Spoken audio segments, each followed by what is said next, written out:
히브리서의 개요를 설명하겠습니다. 기록자는 바울이며 기록 시기는 주후 66년경입니다.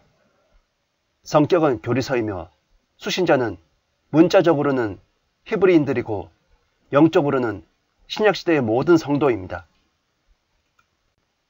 이 서신의 이름은 바울이 편지를 쓴 히브리인들에게서 유래되었습니다.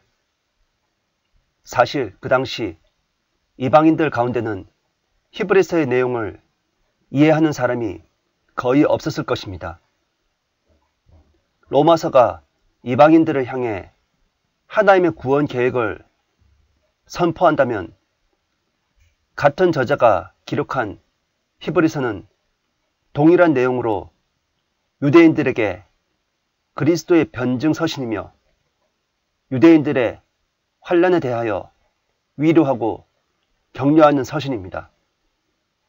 특별히 유대교의 우월성에 대하여 그리스도의 더 나은 우월성을 증거하며 강조한 서신입니다.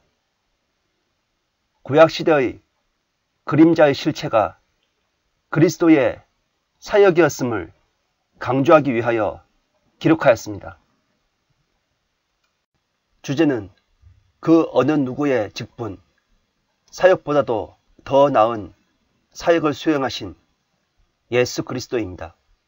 핵심절은 그는 하나님의 광채시며 그분의 인격의 정확한 형상이시고 그의 능력의 말씀으로 만물을 붙들고 계시며 친히 우리의 죄들을 정결케 하시고 높은 곳에 계신 위엄 있는 분의 오른편에 앉으셨으니 1장 3절입니다. 핵심 단어는 더 나은 단 한 번 하늘입니다. 핵심구는 더 나은 상속 언약입니다.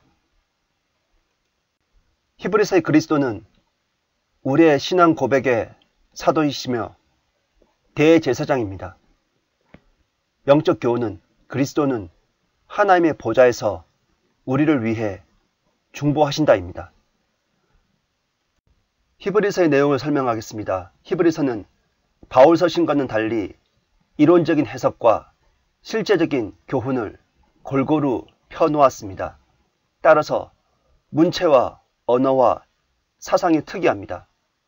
히브리서 2장 3절, 3장 14절, 10장 39절, 13장 22절이 그것입니다. 다만 서신의 끝말에 개인의 인사가 구비되었다는 점만은 바울의 글이 확실합니다. 히브리서 13장 25절이 그것입니다. 데살로니가 후서 3장 17에서 18절과 베드로 후서 3장 16절과 비교해 보십시오. 바울이 개인적으로 회심한 직후에 히브리서를 기록했습니다. 이렇게 되면 이 책의 주요 부분이 기록된 시기가 AD 35년으로서 신약에서 가장 먼저 기록된 책인 셈입니다. 바울이 시내산 내지는 아라비아로 내려가 밤낮으로 그의 지식을 쌓았고 자기 스스로를 유대교를 버리고 떠난 유대인으로서 드러내는 것을 의도적으로 피했을 것이라고 생각합니다. 우리는 이러한 추측을 근거로 히브리서의 기록 시기를 정하게 될 것입니다. 이 책은 두 가지 의도로 기록되었습니다. 즉, 1.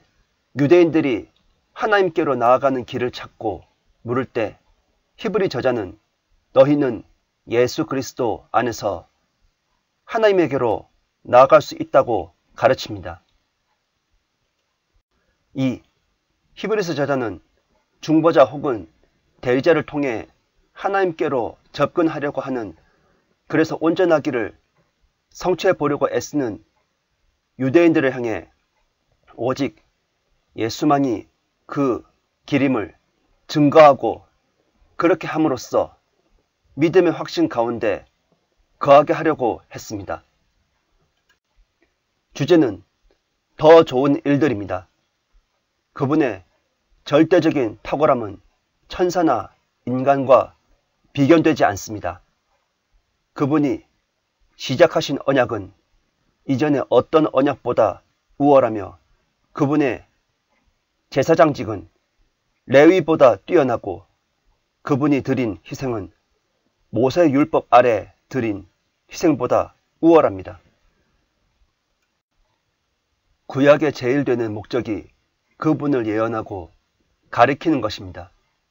바울은 편지 전반에 걸쳐 설명과 권면을 엮으며 그리스도의 탁월함을 강조하고 성도에게 믿음에서 떠나지 말 것을 강조합니다. 히브리서는 아주 초기로부터 히브리인들에게 보낸 편지라는 제목으로 알려져 왔습니다. 그리고 히브리서의 신학도 바울 신학과는 다릅니다. 물론 히브리서에도 하나님의 아들 그리스도, 창조 이전의 선제적인 분, 구원의 중심 교리가 되는 속죄의 제물이 없는 것이 아닙니다. 그리고 바울이 즐겨 쓰는 의인은 믿음으로 말미암아 살리라는 구약 성경의 증언도 히브리서에도 찾아볼 수 있습니다. 그러나 전체 히브리서에는 고린도후서 3장 3절에서 16절에 나오는 것처럼 율법을 대신하는 내용에 관한 언급이 전혀 없습니다. 왜냐하면 히브리서 8장 8절에서 말하는 새 언약은 예레미야 31장 31절에 나오는 이스라엘과 유다집과 맺는 유대인과의 민족적인 언약이지 그리스도 안에서 유대인과 이방인이 하나가 되는 교회와 맺는 언약이 아니기 때문입니다. 히브리서의 수신자는 교리적으로는 주 예수 그리스도가 메시아라는 사실을 뒤늦게 받아들인 대환란의 유대인이며 유대인과 이방인이 하나가 되는 그리스도의 신비를 담고 있지 않습니다. 교훈적으로는 교회 시대의 그리스도인들에게도 적용되며 그리스도의 단번 속죄의 가치와 우리의 대제사장이신 그리스도의 위엄과 그리스도에 대한 믿음은 의심하지 말고 확신을 가지라는 것입니다. 히브리서는 배교와 종교적 형식주의에 근거한 위안에 대해 분명하게 경고하며 성도들에게 인내하라고 촉구합니다. 왜냐하면 그리스도의 희생과 제사장적 사역을 상대화하고 사실상 그것들을 부인하기 때문입니다.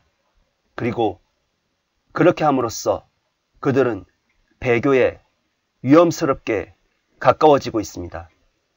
바울은 순전히 이러한 재앙을 경고하고자 이 편지를 썼습니다. 히브리서를 분석하겠습니다. 1. 큰 구원 1장 1절에서 2장 18절, 2장 1절에서 4절은 삽입부입니다. 첫 번째, 그리스도는 완전한 계시자이며 속죄 제물이 되셨으며 하나님 우편에 계신다. 1장 1절에서 3절. 두 번째, 천사들보다 우월하신 성자 1장 4절에서 14절. 세 번째, 구원의 창시자 2장 5절에서 18절. 2. 하나님의 안식 3장 1절에서 4장 16절. 첫 번째, 모세와 예수 그리스도를 대비 3장 1절에서 6절. 두 번째, 광야의 실패를 귀감으로 삼을 것 3장 7절에서 19절. 세 번째, 이스라엘 민족에게 주어진 안식은 전개될 것이다 4장 1절에서 11절. 네 번째, 이 말씀은 살아 움직이는 하나님의 말씀으로 다가온다 4장 12절에서 13절. 다섯 번째, 하늘의 대제사장이신 예수를 통하여 하나님께 나아갈 수 있다 4장 14절에서 16절. 3.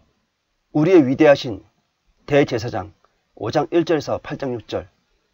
5장 11절에서 6장 12절은 삽입부입니다.